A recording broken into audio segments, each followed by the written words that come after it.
గంటలని చెప్పి గంట సేపు వార్తలు వచ్చేటివి.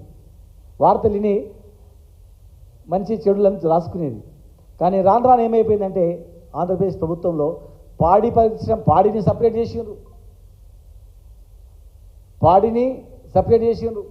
పంటలు సపరేట్ చేసిండ్రు. పంటలలో కూడా మళ్ళీ రకరకాలు చేసుకుంటూ పోయారు. సెరికల్చర్ అని, ఆ కల్చర్ అని, ఈ కల్చర్ అని మొత్తం విడగొట్టేసింది. ఈరోజు పాడి పరిశ్రమను చూస్తే ఒకప్పుడు రైతులకు ప్రత్యామ్నాయంగా ఇన్కమ్ ఇది.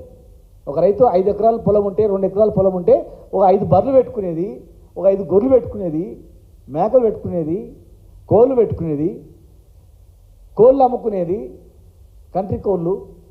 అదేవిధంగా పాలు పోసుకొని బతుకుదెరువు. పంటలు ఒకవేళ పండగ పోయినా పాల ద్వారా రోజు గడిచేది. ఆ బర్రెలు ఆవులు పెండ ద్వారా ఎరువులు, కృత్రిమ ఎరువులు కూడా తయారు చేసుకునేది.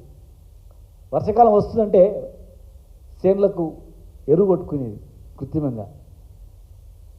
ఈరోజు గత 9 సంవత్సరాలుగా మా పాడి పరిశ్రమ ఎక్కడ పోతుంది? మేము ఉన్నప్పుడు ప్రతి 15 రోజులకోసారి పాలు పోసినటువంటి వాళ్లకు డబ్బులు ఇచ్చేది. మరి ఈరోజు 4 నెలలకోసారి ఇచ్చిర్రు. మరి ఇప్పుడు 4 నెలలైంది. 4 నెలలైనా పాలు పోసే పాలు రైతులకు డబ్బులు ఇవ్వకపోతే మరి ఆ రైతు ఎట్లా బతుకుతాడు? బర్రెలకు, ఆవులకు దాన ఎక్కడి నుంచి కొనేస్తాడు? పాల ఉత్పత్తి ఏమైనా నష్టం వస్తుందా? పాలు గిరాకీ లేవా? ఒక హైదరాబాదులోనే 30 లక్షల లీటర్లు అవసరం ప్రతిరోజు. కానీ ఇలా తెలంగాణ పాలు 5 లక్షల వరకు కూడా వీళ్ళు చేయలేకపోతున్నారు. 5 లక్షల లీటర్లు పోగు చేస్తే 2.5 లక్షలు మా ఉమ్మడి మహబూబ్నగర్ జిల్లా నుంచి వస్తాయి. టోటల్ తెలంగాణ మొత్తానికి 50% మా మహబూబ్నగర్ నుంచే సప్లై చేస్తుంది. 30 లక్షల రోజు ఖర్చు పెట్టే ఈ హైదరాబాదులో ఉన్న 5 లక్షల లీటర్లు కూడా మీరు డబ్బులు ఇస్తలేరంటే మరి మిగతా 20 లక్షల లీటర్లు ఎక్కడి నుంచి వస్తున్నాయి? పాలు కల్తీవా, మంచివా, ఏ రాష్ట్రం నుంచి వస్తున్నాయి? ఈడ పాలు విండి, ఉదయం విండి గంట లోపల మీకు పాలు ఇచ్చే రైతులను వదిలిపెట్టి ఈ రైతులను డబ్బులు ఇవ్వకపోతే తెలంగాణ డైరీ మూసేయాలనే కుట్ర ఇది.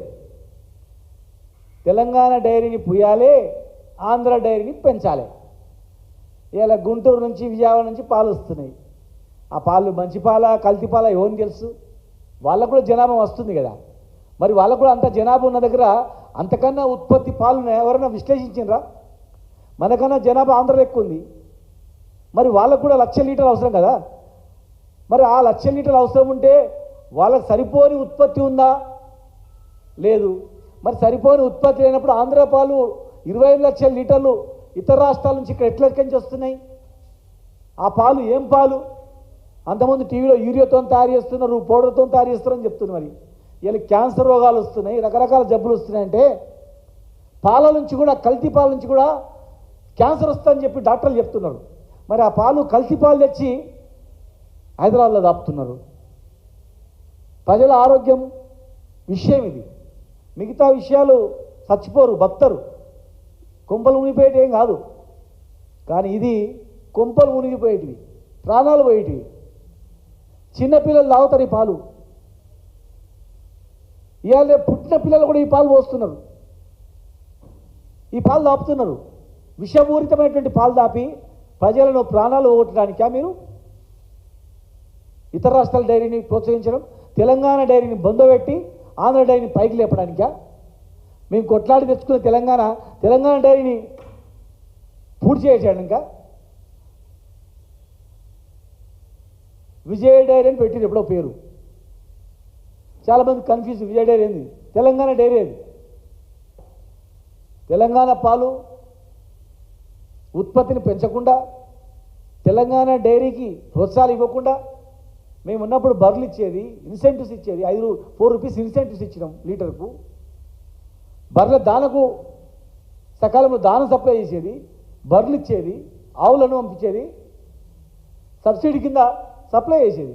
మీరు సబ్సిడీ పోయింది, దానా పోయింది, సొంతంగా రైతు చెమటొడిచి కష్టపడి దానా గడ్డి కోసుకొచ్చి వేసి పాలు పిండి పాలు ఇస్తే పాలు ఇచ్చిన పైసలకు కూడా మీరు ఇవ్వట్లేదు. వీళ్ళ కష్టార్జితంతో పాల పౌడర్ తయారు చేసిండ్రు. ఆవు నెయ్యి ఉంది, బర్రెల నెయ్యి ఉంది. గోడౌన్లో పోయి చూడండి విలేకరులారా, 500 కోట్ల విలువ నెయ్యి, పౌడరు, బట్టరు ఉంది అక్కడ. కొద్ది రోజులు అయితే అది టోటల్ కొలాప్స్ అయిపోతుంది. అడిగే నాతుడు లేడు, మార్కెటింగ్ చేసేటోడు లేడు, దిక్కు దివాన లేదు. నేను అన్నది వాస్తవం కాదంటే పోయి చూడండి. మీరన్నా ఎవరైనా అధికారి పంపించండి. అధికారిని పంపించి నేను చెప్పిన మాట వాస్తవం కాదా అని గోడౌన్ తెరిచి, గోడౌన్లో ఉన్న ఘీ ఎందుకు మార్కెటింగ్ చేస్తారు? యాదాద్రికి ఇవ్వండి, మా యాదాద్రి దేవాలయానికి ఇవ్వండి, లడ్డు తయారు చేస్తారు.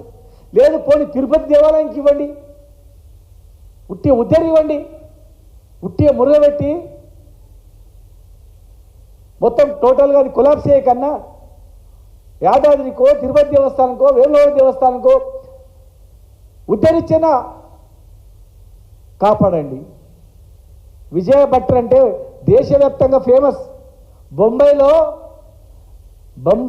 విజయ భట్టర్ పోతే మార్కెట్లో అమ్మడబోతుంది, చాలా ఫేమస్. చాలా రాష్ట్రాల్లో విజయ డైరీ వచ్చినటువంటి ఉత్పత్తులు అంటే అతి నమ్మకం, చాలా గొప్ప నమ్మకం అది. మీరు అవన్నీ కూడా ఎక్స్పైర్ అయిన తర్వాత, ఆ ఎక్స్పైర్ అయిన తర్వాత తీసుకుపోయి ఏమిట్లో వస్తారు? నెయ్యిని ఎక్కడ వస్తారు, బటర్ ఎక్కడ వస్తారు, పౌడర్ ఎక్కడ వస్తారు? ఇది ఎక్కడి న్యాయం?